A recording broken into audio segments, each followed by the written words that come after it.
Christ came to destroy the works of the devil. For this purpose the Son of God was manifested, that he might destroy the works of the devil. These works are two: sin and the misery consequent upon it. Upon the destruction of sin necessarily follows the dissolution of the other, which was knit with it.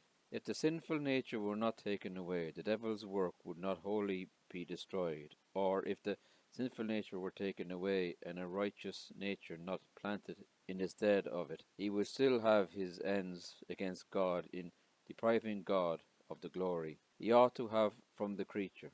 And the creature could not give God the glory he was designed by his creation to return, unless some nature were implanted in him whereby he might be enabled to do it. Would it then bring honour to this great Redeemer to come short of his end against Satan, and that all the trophies of Satan remain? The errors of the understanding, perversity of the will, disorder of the affections, and confusion of the whole soul. Or if our Saviour had only removed these things, how would the works of the devil be destroyed if we remain open to his assaults and liable the next moment to be brought into the same condition, which we surely would be, were it not for the righteous and divine nature bestowed upon us? What is more, Christ came to bring us to God, for Christ also has been once suffered for us, the just for the unjust, that he might bring us to God. Was this to bring us to God with all our pollutions, the cause of which God cast us off? No, it was to bring us in such a garb that we might be fit to converse with him.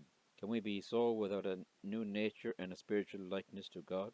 If a man were to bring another to a prince for a favourable introduction, would that man bring him into the prince's presence in a slovenly and sordid habit, such as a garb which he knew was hateful to the prince? No, and neither will our Saviour, nor can he, bring sinners in such a plight to God, because it is more contrary to the nature of God's holiness to have communion with such than it is contrary to the nature of light to have communion with darkness.